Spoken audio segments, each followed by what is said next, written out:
ಒಂದೇ ಶಾಲೆಯನ್ನು ಮಾಡತಕ್ಕಂತ ಕೇಂದ್ರೀಕರಣ ಸಲ್ಲದು. ನಮ್ಮ ಕೊಪ್ಪಳದಲ್ಲಿಯೂ ಕೂಡ ಹೋರಾಟ ಶುರುವಾಗಿದೆ.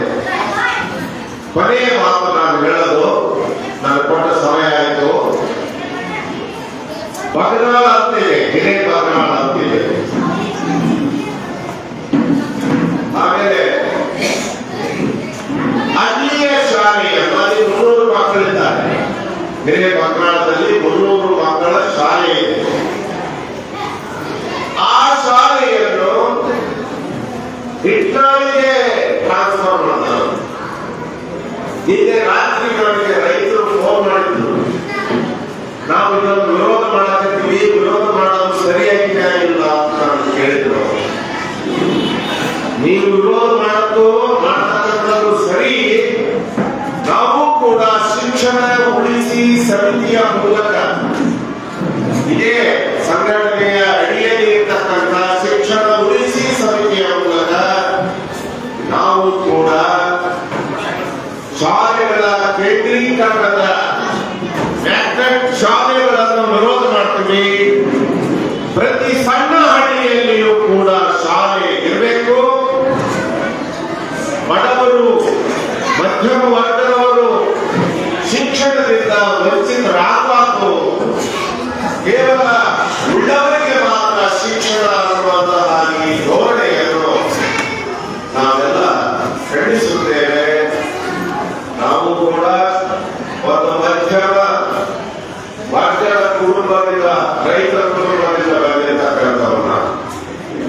ನಮ್ಮೂರಿನಲ್ಲಿ ಸರ್ಕಾರಿ ಶಾಲೆ ಇಲ್ಲದೆ ಹೋಗಿದ್ರೆ 4ನೇ ಇಲ್ಲಿವರೆಗೆ, ಮುಂದೆ ತಪ್ಪಲನ್ನು ಊರಿಗೆ ನಾವು ಓದಲಿಕ್ಕೆ ಹೋಗ್ಬೇಕಾಗಿತ್ತು.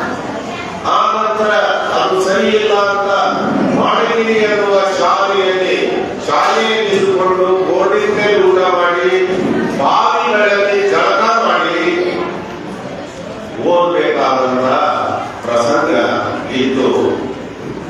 ಇಂದು ಮಕ್ಕಳಿಗೆ ಹೆಚ್ಚು ಅನುಕೂಲ ಮಾಡಿಕೊಡತಕ್ಕಂಥ ಯೋಜನೆಗಳನ್ನು ಸರ್ಕಾರ ತರಬೇತಿಗೆ ಹೊರತು ಮಕ್ಕಳಿಗೆ, ಪಾಲಕರಿಗೆ ತೊಂದರೆಯಾಗತಕ್ಕಂಥ ಈ ಮ್ಯಾಗ್ನೆಟ್ ಶಾಲೆಯ ಯೋಜನೆಯನ್ನು ಕೈ ಬಿಡಬೇಕು. ವಿದ್ಯಾರ್ಥಿಗಳು ಕಡಿಮೆ ಇದ್ದರೂ ಕೂಡ ಶಾಲೆಗಳನ್ನು ನಡೆಸಬೇಕು. ಶಿಕ್ಷಣ ಕೊಡ್ತಕ್ಕಂಥದ್ದು ಸರ್ಕಾರದ ಸಾಧ್ಯ ಕರ್ತವ್ಯ. ಶಿಕ್ಷಣ ಕೊಡಲಿಕ್ಕೆ ಹಿಂದೆ ಮುಂದೆ ನೋಡ್ತಕ್ಕಂಥ ಸರ್ಕಾರ, ಅದು ಅಜ್ಞಾನವನ್ನು ಬೆಳೆಸ್ತಕ್ಕಂಥ ಸರ್ಕಾರ ಆಗ್ತದೆ. ಸಿದ್ದರಾಮಯ್ಯ ಸರ್ಕಾರ ಈ ಯೋಜನೆಯನ್ನು ವಾಪಸ್ ತೆಗೆದುಕೊಳ್ಬೇಕು. ಬಡ ಮತ್ತು ಮಧ್ಯಮ ವರ್ಗದವರಿಗೆ ಇದರಿಂದ ತುಂಬಾ ತೊಂದರೆ ಆಗ್ತದೆ. ಶ್ರೀಮಂತ ವರ್ಗಕ್ಕೆ ಏನು ತೊಂದರೆ ಆಗಲ್ಲ, ಅವರಿಗೆ ಹಣ ಇರ್ತದೆ, ಅವರು ನಗರಗಳಲ್ಲಿ ಕೂತ್ಕೊಳ್ತಾರೆ. ಬಡ ಮಕ್ಕಳಿಗೆ, ಮಧ್ಯಮ ವರ್ಗದ ಮಕ್ಕಳಿಗೆ ತೊಂದರೆ ಆಗ್ತದೆ. ಆದ್ದರಿಂದ ಪ್ರತಿಯೊಂದು ಹಳ್ಳಿಗೆ ಶಾಲೆ ಇರಬೇಕು. ಶಾಲೆ ಇಲ್ಲದಂತಹ ಹಳ್ಳಿ ಸರಿಯಲ್ಲ. ಇವತ್ತು ಪಾಲಕರು ಜಾಗೃತರಾಗಿದ್ದಾರೆ. ಈ ಮ್ಯಾಗ್ನೆಟ್ ಶಾಲೆಗಳನ್ನು ವಿರೋಧ ಮಾಡ್ತಾ ಇದ್ದಾರೆ.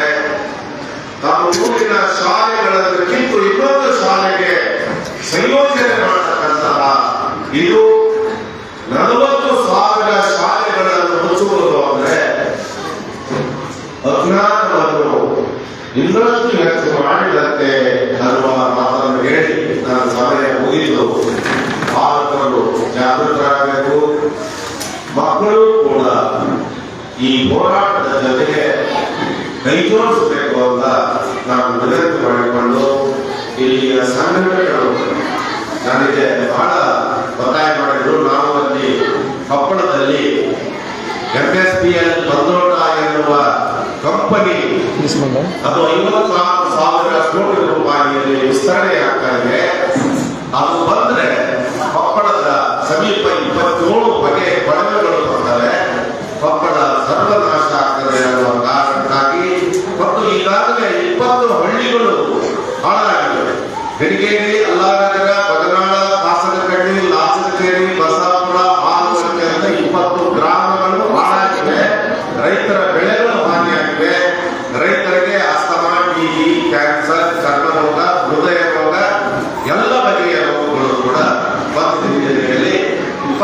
11ನೇ ತಾರೀಕು ಕೊಪ್ಪಳದ ಜನ ಬಂದಿಗೆ ಕೊಪ್ಪಳ ಜಿಲ್ಲಾ ಬಚಾವು ಆಂದೋಲನ ಹಾಗೂ ಪರಿಸರ ಹಿತರಕ್ಷಣಾ ವೇದಿಕೆಯ ಮೂಲಕ ಬಂದಿಗೆ ಕರೆ ಕೊಟ್ಟಿದ್ದು ಒಂದು ಯಶಸ್ವಿಯಾಗಿದೆ. ಅದರ ಬಗ್ಗೆ ನಾಡಿನಾದ್ಯಂತ ಒಳ್ಳೆಯ ಪ್ರತಿಕ್ರಿಯೆಗಳು ಬರ್ತಾ ಇವೆ. ಈ ಹೋರಾಟವು ಕೂಡ ಅದರಂತೆ ಯಶಸ್ಸಿನ ಕಡೆಗೆ ಸಾಗಬೇಕು ಅಂತ ನಾನು ಆರೈಸುತ್ತೇನೆ. ನಮಸ್ಕಾರ.